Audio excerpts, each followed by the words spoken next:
All right, welcome into Morning Brew with Jaffe and Razor. Post game, March 18th. Boston Bruins lose to the Buffalo Sabres 3-2 in overtime. A goal that is scored by Alex Tuck. We'll get into the game a bit on some other things.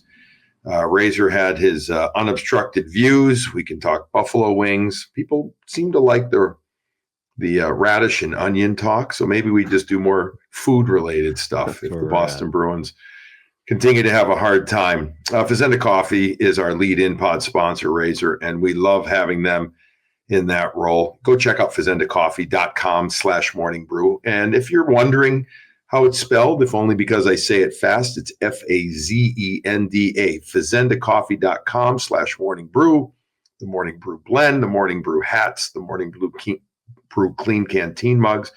Go check out all their coffee. You know, whether you got a wholesale business or a retail one, or you just want it at home, go check out Fazenda Coffee for all your coffee needs. They power some of Boston's best cafes and restaurants with exceptional products. They can also service you at home. And so go check it out. From light roast to the dark roast, you can get whatever you want, whole bean to ground, fazendacoffee.com. All right, how was were you unobstructed again tonight, or were you obstructed at sometimes? How were you tonight? Well, the game kind of worked. I mean, it went fast, right? Like really, really fast. So, until freaking overtime. Until the end. Yeah. So we were obstructed enough in the first two periods where it moved along and everything went well. And, it was for two teams that probably aren't going to make the playoffs. It was a decent hockey game, right? It was up and down. Wait a second. Buffalo is definitely not making the playoffs. I know they haven't been eliminated, but they're not. Highly unlikely for your Boston Bruins. Yeah, we're at that point now. It's basically you got to go undefeated, unfortunately. So I was being optimistic again. Well, that might be the Coors Banquet speaking. Yeah, exactly. Not enough of that had the site either. So we saw enough of it. It was, again, overtime was entertaining for sure. Something to talk about. Yeah. It was a game that, I didn't start great for the Bruins. I didn't think it started great. No. They got their legs 7-8 minutes in or so. I don't remember the exact time. Look, I mean, one of my least favorite sayings in the world is that it is what it is. But it is what it is right now. You got one line, the Zaka line, Geeky and Pasternak, that are just bringing it. They're doing their part. Everybody else is trying. It's just, you can just see that it's not as effective. And sadly, we're saying similar things that we have said the last couple of games now. After, again, the 2-game post-trade deadline bump, we'll call it, the excitement, the potential, I think, that some people thought, but it's back now to isn't this what we expected? I mean, when it's all said and done, isn't this what you kind of thought you'd end up seeing, Razor, a team that would give it their all, but the all might just not be enough given what they are? No, you need the horses. In the NHL, you need the horses. And you can get by in a lot of different places in the world with grit and hard work and effort, but the NHL is not one of those places. You still need to produce, and you still need guys to change games and make difference. And yeah, as good as the first line is, and I can't commend them enough for the hard work they're putting into an effort that they know it's all on them. That's a difficult place for those three guys, knowing that it's basically all on them. And unfortunately, they don't. It's not enough. It just really isn't enough, and that's where they're at. They couldn't pull out the St. Paddy's Day win before they went on the road. So right, yeah, they go on the road. That leads perfectly into my next comment question. The road is very fun in the NHL. It can be a drudgery at times. So my question, this though, is this a good time for them to go on the road? I mean, it's a long trip. They're leaving on Tuesday, starting in Vegas, going through California, coming back to finish in Detroit. mean, you're going away from Tuesday afternoon to the following Saturday, late Saturday night. So I don't know how many days is that? 10, 12? I don't remember. Regardless, it's a solid East Coast team trip. Normally the East Coast teams, 7, 8 days usually is the max. Western teams, 12 to 14 is not uncommon at least once, if not twice a year. With that said, the Bruins have a solid roadie coming up. They're to some fun cities, no question about it. But given where the team is at right now, put yourself on that plane or in that room. Is this a good time to go on the road, or are they saying we're going away for a long time and this could be a tough roadie? Yeah, you're more at the latter now. That again, if you are 12 points in the playoffs and you're fighting for first, this is a perfect time to go away. But now, where you basically can only focus on hockey, you can only think about hockey. It doesn't have quite the same vibe, and it's probably going to feel pretty long for everybody. So.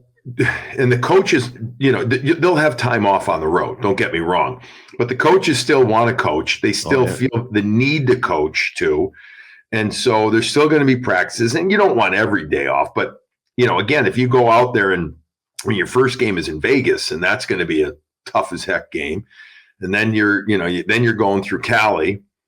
You say you should beat San Jose, but San Jose's, the Bruins right now are going to pose problems for the Bruins. Right. Exactly. Right. Yeah, exactly. So my point is that I'm curious to see how this road trip goes. Because this could be a very tough one, especially if you don't start out well. Then all of a sudden you're finding yourself in one. But at least they're going to get some warmth. They'll have some fun. Again, they're going out a full day early. They're heading out Tuesday. They'll get in because of the 3-hour game. They'll have evening off in Vegas. Then they'll have practice in Vegas on Wednesday. They don't play until Thursday night. So maybe get a little show in, a little dining, a little gambling in. Why not? That's also part of being an NHLer. It is. And with the one good thing is the next few days, especially, the guys that just got moved here will be able to hang out with everybody. And they'll be able to be a team together, because even after the deadline, they've just been home. So it's a different aspect. You just don't get to hang out with guys when families are involved, and you're leaving after practice, and now you're immersed. So you will get to know guys better. We'll get to know what guys really have, and again, we're in an evaluation process now over the next 13 games, and going on the road, you'll get a really good idea of who they are and what you have in the dressing room. And on the flip side, this is also, though, a time then for your spouse to get to know others, but it's also a long time for that spouse to be alone in a city now. So some of those significant others could be taking a vacation themselves or going somewhere to visit family. Henry Yokihari was telling me that he and his wife and pet and dog moved into an Airbnb. They got out of the hotel, which is a good, it's a good idea. You get to experience the city that way a little bit differently. And, Middlestad is still dealing with the hotel, and it's just different. You got the guys called up from the American League, but they had their homes in Providence. So, it's different for them, but I'll be very curious to see, Razor, too, if they call up 1 or 2 players to take them on the road. You're only allowed 4 regular recalls after the NHL trade deadline. You can have emergency recalls that, you can utilize when players are ill or injured. But to stock your team up before you go on a long road trip, which I got to imagine they take 1 extra forward and 1 extra defenseman, I'll be curious to see who they call up from the American Hockey League. Yeah, it'll be interesting after, tonight's loss if they go one way or the other, and you're right, it's not like they can call everybody up at this point. No, which is, I was talking about this with Judd and earlier in the day, Judd Surratt, and BSing about stuff, and it's really an antiquated rule. Like, why can't you just call up as many people? I mean, what kind of circumvention of you're not really worried about a cap or whatever. I mean, so what? So what if you have more players in the American League? I don't know. We both agreed on that. Yeah, no, you're right, and I think they had that in place so people couldn't get buried the day before the trade deadline, and right, like, Right. but we're the league's kind of past that, or hopefully you're past that, and hopefully that gets looked at a little bit closer because you should be able to make moves up and down. But basically, they were worried about teams like Toronto where they can have an unlimited budget in the minors, and they Right. just bury guys. They bury $20 million worth of salary down there, and then call everybody back up. But we're probably past that as a league, and that should be looked at because the reality is it doesn't help. This time of year, especially for teams like this that you're seeing, like you want to play youth, but you also then do you want to keep them in the minors? Then you also, you're going to make guys more tired. More tired means more injuries, etc. All that stuff. So there's got to be. I can get off the high horse here or whatever, the diatribe, and just say that we got to figure this out. But the Bruins are going to call people up. Fraser Minton, if you follow, whether it's the P Bruins or other people that really know the American League well for the Bruins. He had you've seen by now that he had a natural hat trick on Sunday evening. And so is that the type of guy you call up? Do you call up another young guy? Do you call up a veteran and just say, hey, young guys, you marinate down in the minors, you keep doing your thing? It will be interesting to see if and who. I got to imagine at least one player, if not one forward and one D, get a call. Yeah, and I'm curious how they treat this. I am, and I don't. You can, like you just made a good case for both ways. I don't know. I don't know which way the Bruins will think. I think it'll be a story either way. Because again, you can really go youth and just say, okay, Minton's going to play the rest of the year up, but there is a pretty good school of thought that just lets them do their thing, and let's keep evaluating them there and base what they're doing there for later in the summer or next year. Because again, this is not like they're calling them up for a game at home, or let's say a trip where you play 2 games in 4 days and then they're back in the American League. And now you can always send them back, but does that become unnecessary? Does That's that, right. So in theory, you're taking these players on this extended road trip. Yeah. And I don't have the Providence schedule in front of me, but you have to consider how many games they would miss down there as well. And eventually with all the travel, would they get enough practice time? Would they keep up what they need to do, et cetera? It's just, you could call up another 2 vets. But anyways, we'll see. I think we'll know by practice, 11:30 on Tuesday. We'll have an idea. I don't have an idea. I can't figure it out. No. Speaking of figuring it out, Bruins offensively, not being able to figure it out again in the second period in this game. Now, they didn't have 0 shots on goal like they did in the previous game. They had just 4. 2 or 3 opportunities, though, legit opportunities in the second period. They're up 2-1. I'm not going through the game like we normally do. The first period, they do get scored on first. It was a power play goal by Krebs, but then Zacha and Geekie score. They were both really nice goals. The Zacha goal was really the work of Morgan Geekie, skate the stick, the heel, the stick again, the deke, the Zacha, and then the Geekie goal was a breakaway goal. Which, by the way, you don't get to listen to us, I don't think, because you're working as well. But were you surprised that Samuelsson didn't either go under the stick of Geekie or slash his stick and take the penalty shot or something like that? I was shocked. I was thrilled for Morgan Geekie, and he made a beautiful move to the forehand, but I thought Samuelsson would have done something a little more there, unless both Barry and I thought so. Yeah, Pekka Luukkonen was completely fooled by the fact Samuelsson was backchecking the way he did and didn't do anything, kind of. He took the shot away from Geekie enough where that's what Pekka Luukkonen was expecting. I think Geekie wanted to do, and then the puck kind of bobbled to him on the outside. So he was in between, and we were joking, like, that's a play where you don't want a defense. Like, don't backcheck. Like, don't even bother. Just get out of the way and let the goalie figure it out, because, he completely screwed up the read for the goal. Complete.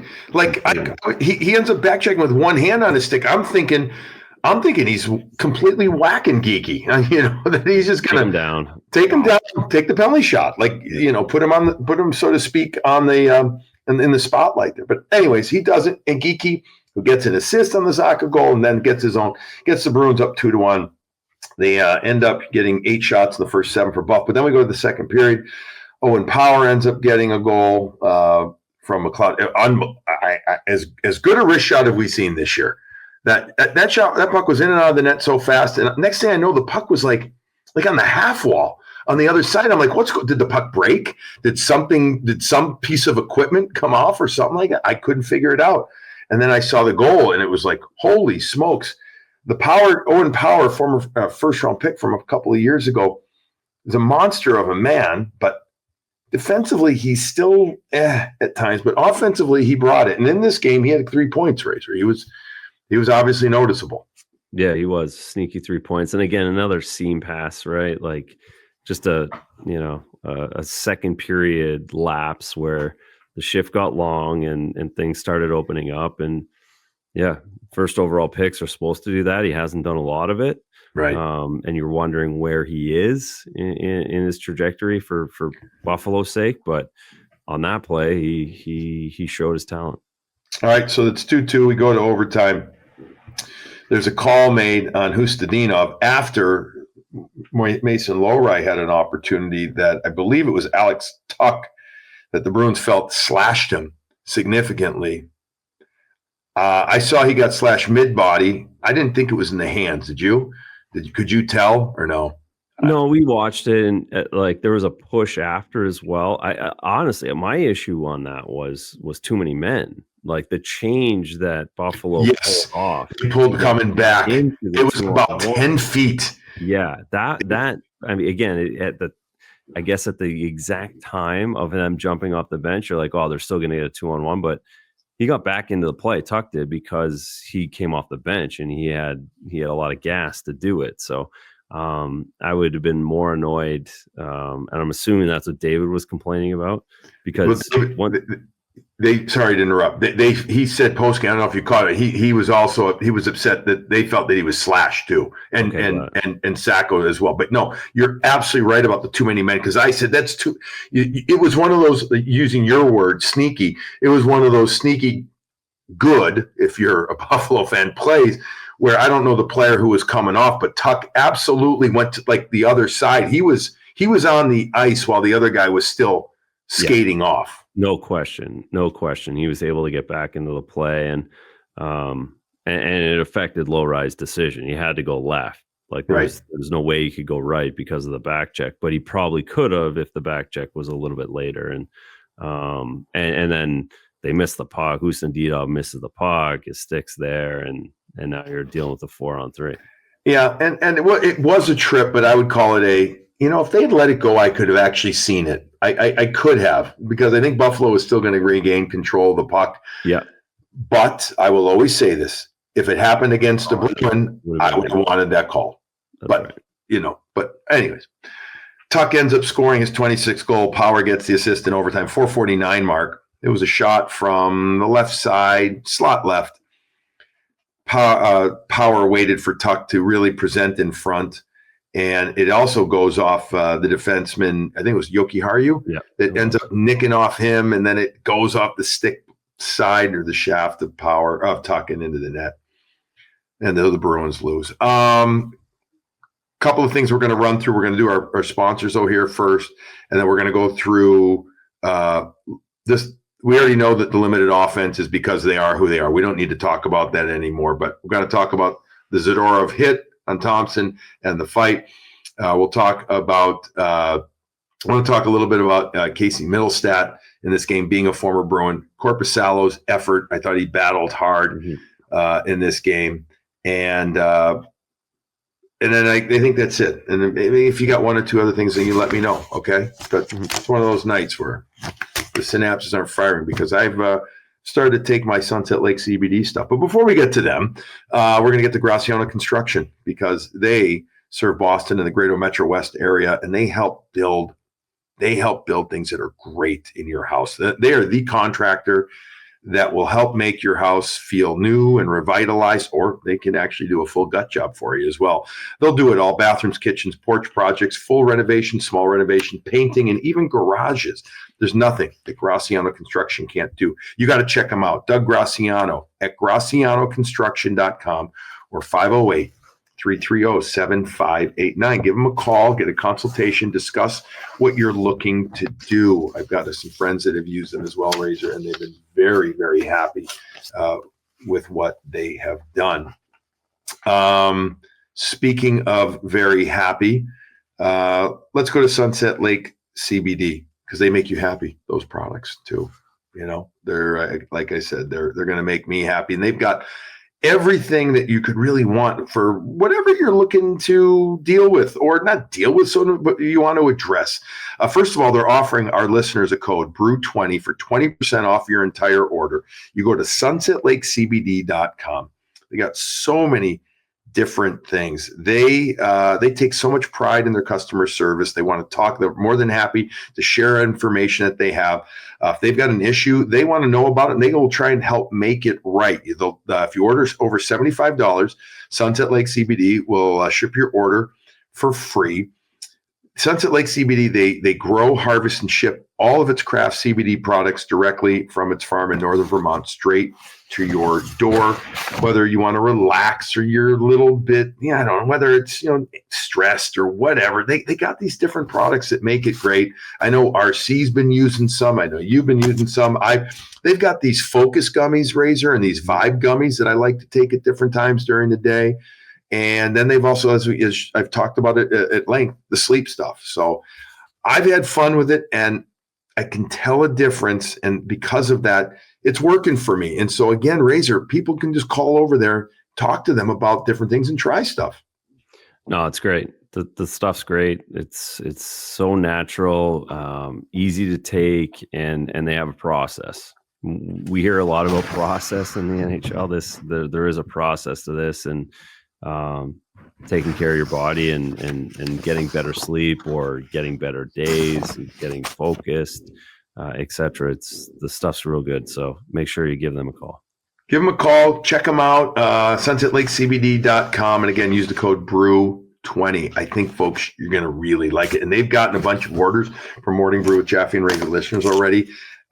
We appreciate that, but give them a go. I think you'll really like it. Speaking of giving it a go, the other place you should give a go is RTN Realty. RTN Realty is great. Chris Gentile and his staff of 16 agents and support staff, they've got you covered for whatever you're looking to do. Nothing too big or too small for RTN Realty. Reach out to Chris or one of his agents at cgentile@rtnrealty.com, or call him directly, 617-835-0845, for a no-pressure consultation. The spring rental market is upon us. You want to call him. He will help you. He will help take care of what you want, and he will find you what you want. He will listen to what you want. RTN Realty. Check out at cgentile@rtnrealty.com. All right. What do we want to get to first? Okay, Zadorov. We want to do that play? Let's get to the Zadorov and Tage Thompson play. Thompson brings the puck through middle ice over the blue line, distributes it, and then looking over to his left, while looking over his left, Zadorov steps into him, doesn't hit him high, but hits him hard and takes him down. After that, Jordan Greenway gets into a fight with Nikita Zadorov, 2 6'6" guys, some big guys going at it. Greenway, not really a fighter. He did it last game, though, too. Buffalo has been chastised for not being physical enough this season, and they've started to drop the mitts a bit more. I said on the air, I actually thought it could have been called an interference penalty on Zadorov. I thought it was a little late. I did. And the rule is 0.6, Razor. 0.6 seconds they use, the NHL does, for suspendable offenses for late hits or interferences. Is that the term, interferences? Anyways, interference. This was even longer than that. I had the guys time it. They felt it was a second. I just think it was a minor, by no means suspendable, but it could have been called, and it wasn't. But I give Greenway credit, and it was a pretty good tilt between those guys. How did you view that play? And I did think it also helped kind of at that time boost the Bruins. No, it did. And I think that's that's the Bruins do need you need that in the playoffs. You need because you can kind of nullify a Tage Thompson on a night like tonight, a player like that, by making that hit early in the game. You can set tones by doing that. I agree 100%. It was late, especially whether it was a second or 0.6 or 0.8, like that was a tone setter in the NHL nowadays, no question. And I think that's why you have in your day, that was a great play. Yeah, I mean, you take the guy's head off at that point, right? Like back in the old days, like you run that guy over and can't wait to do it. But again, it's a little different. But you do need, and I think that's kind of the, maybe in the regular season it's not as effective, but certainly in a 7-game series that becomes effective. If that's Matthew Tkachuk a couple years ago, like that changes things. But good on Greenway to step up. Good on, again, the Zadorov. That's where he's best. That is really where he's best. Zadorov, since the trade deadline appears, we're obviously not sitting in the locker room, but it appears as if he has attempted to take more of a leadership role on the ice, doing things. Have you felt the same way? And are you feeling like it's almost helped him in some way, meaning have more of a role? Yeah, I do. And I again, this might be, thinking optimistically and glass half full. Like, I think about a situation where he's out there, but they also have McAvoy and Lindholm in the lineup, where he can do that, but also, let those guys kill the penalty, or those guys run the 3-on-3, or so yeah, I hope that, he is getting comfortable like Mason Lohrei in these situations, but also get in a situation where they don't have to rely on him to do what he's doing right now when those two guys get next season back in the lineup. But yes, I do agree with that. And I think he's getting back to his game a little bit and just being solid. Yeah, which is what they need. That's just it. They've needed that. We've talked about the left-handed defenseman needing that. It hasn't lined up the way that we all thought it would be this year. What do you think Korpisalo's game? I thought he battled his ass off. He did. Yeah, I feel so bad for him to get that far, even through the PK in overtime, to get that close to at least getting through and not giving up the third goal. He would have been 2-on-30. His numbers would be great, and you lose in a shootout, whatever. But yeah, he battled, and you could tell how invested he was. He's punting pucks, he's fighting, he's blockering guys. Like, again, there's no way that guy doesn't get an A at the end of the season for his grade of what he's done for this team. Did you ever drop kick or punt the puck like that in a game? Definitely in practice. I don't remember doing it in a game in that situation, but I love the style. I do. It's very effective. We did say on the couch, like, the fin came out in him there. Like, Tukes was very proud. Yes, because Jonas has been very composed, and he's so Finnish. He's very everything's good. It's okay. He's always got he comports himself very well. But it was actually very nice and fun to see that emotion come out of him. Yeah, you want that. That's the kind of guy you want, and that's, you don't get to the NHL without having a little of that, or a lot of that in some situations. But yeah, no, like Mace texted me tonight. He's like, "Oh, did he punt the puck?" I'm like, "Yeah, you need to have some FU in you a little bit, where you get upset with what's going on." Yeah, you can show, and he was lamenting that the refs didn't call that penalty when McLeod, I think, caught him in the hand. The slash, he was getting perturbed about that. And it's really okay if you have an emotional outburst. You want to control it. Like, he controlled it enough there. It wasn't it didn't affect the game, right? No, not at all. And that it shows your teammates that you need to be that kind of guy. So, okay, in theory, with a performance like this, doesn't he have to have earned another game on the road trip? Like, I could see Swayman going 3 and him going 2 starts on the road. Wouldn't that be fair, or at least somewhat fair to expect? Yeah, I do. I think he's more than earned more ice time. And it's that time of season where you earn your ice time, and he's done that. He's every time he goes in there, no matter what the situation, he's grinding and he's working, and I think it would suit him well to play a little bit more. Peyton Krebs gets hit in the face off of a face-off by Pavel Zacha, and I mean, not like dinged. I mean, he got corked in the face. We can laugh now because I think he's okay and everything, but he was like, he was chirping at somebody. I think he was just pissed off on the bench that Zacha had caught him. Obviously didn't mean it. I mean, the puck hit him hard earlier this season, about a month and a half ago. Marchenko, the kid from Columbus, was sitting on the bench, and there was an outlet pass from one of his own teammates. I can't remember which one. It may have been Jack Johnson, but if not, forgive me if I'm wrong. I don't remember. Actually, I don't think it was. Regardless, it hit him and broke his jaw. Right. Like I'm almost surprised it doesn't happen more, quite honest. But I mean, can you recall an injury when the guy's sitting on the bench and gets absolutely, Well, the lefty there, and you see him pulling towards on the forehand side, you got to wake up a little bit more on the bench. And that's, as a backup goalie that I was, you recognize little situations like that. Like, I'm going to be a little more aware here. I've had my 2 hot dogs, but this is a big boy taking a face off, and he's taking it right at us. I'm going to be aware here. And right in the schnoz. Brutal. No, it's not going to feel good tomorrow for sure. No, Krebs still played 17-26, so I think he ends up being all right. He had that goal in the first period too. It was a beautiful shot on the power play. All right. I think that's pretty much it. The only thing I could say is I think people liked our food talk a bit. So do we dare dive into one more little food conversation here? And we must. Buffalo wings. I mean, because we're playing Buffalo. Do we have a favorite spot for wings? Do we have a favorite style of wing? Is it worthy of a 2-minute conversation? Yeah, sure. Okay. Do you think, in your time playing, did you ever go out for wings in Buffalo? Yes, did you do the Anchor Bar or whatever?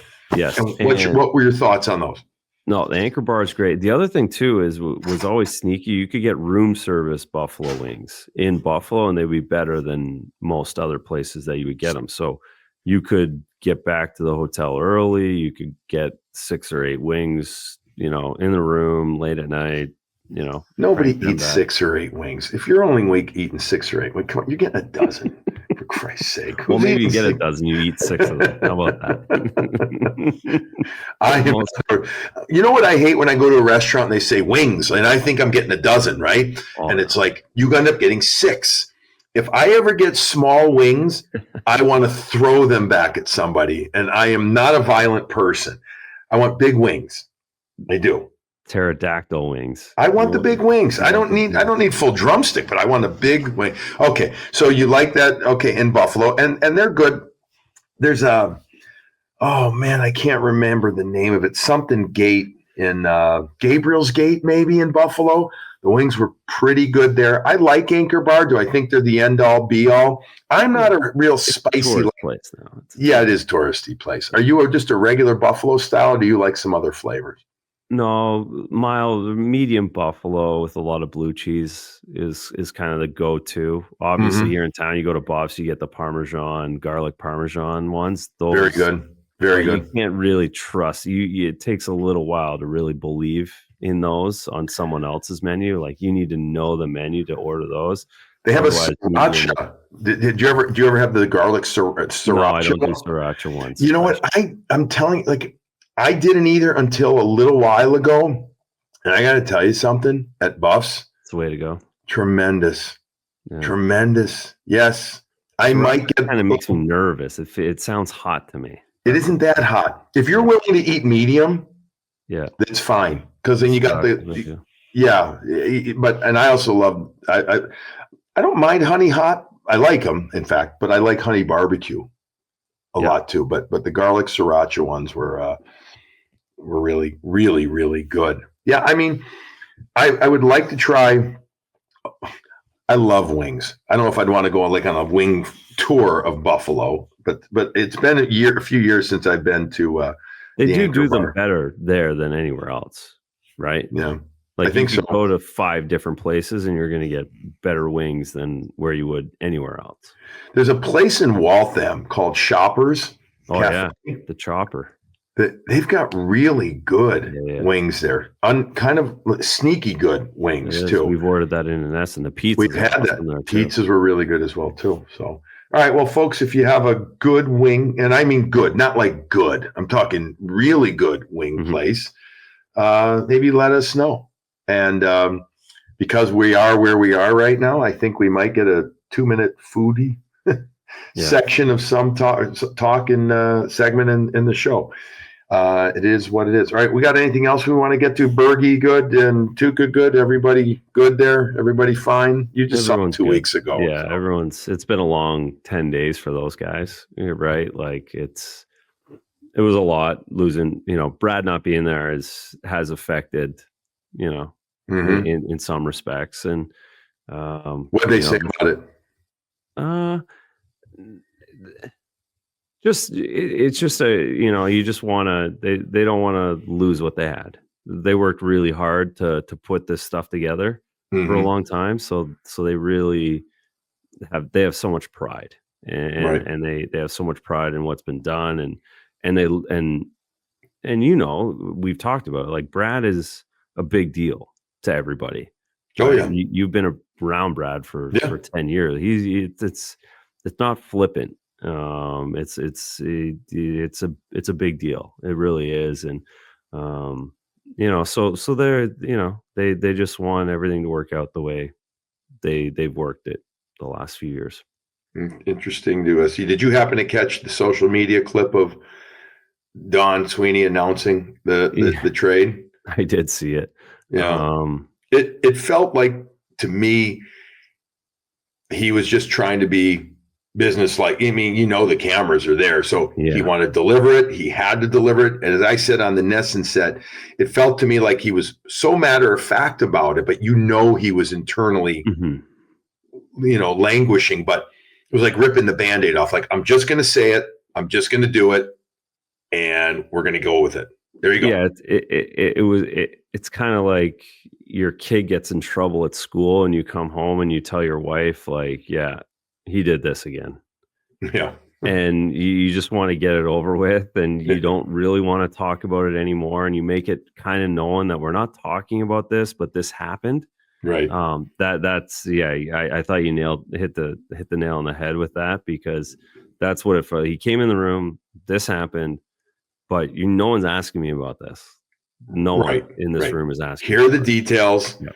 Listen, and okay, that's it for now. We're moving on. At least, publicly, obviously, in front of the camera. So interesting stuff. All right, it's going to wrap up this morning brew with Jaffe and Razor. We covered a lot. So Razor, you and I've got some busy times coming up this week, which is a good thing. You're working the Bruins game Thursday night late in Vegas. I'm working the Hockey East doubleheader on Thursday night as well. That's real work, by the way, folks. That's not like I'm doing like kind of work. We're working games twice. Yeah, we will do a show. We will record a show, folks. The next show Friday morning. So I'll get back. I'll check out the Bruins game. Razor and I will talk. Maybe we'll do some, I don't know. Maybe we'll do our favorite Vegas something. I don't know. Who knows? But we'll do a show Friday morning, and we'll turn it out or turn it around. RC will do it as quickly as possible to get it out.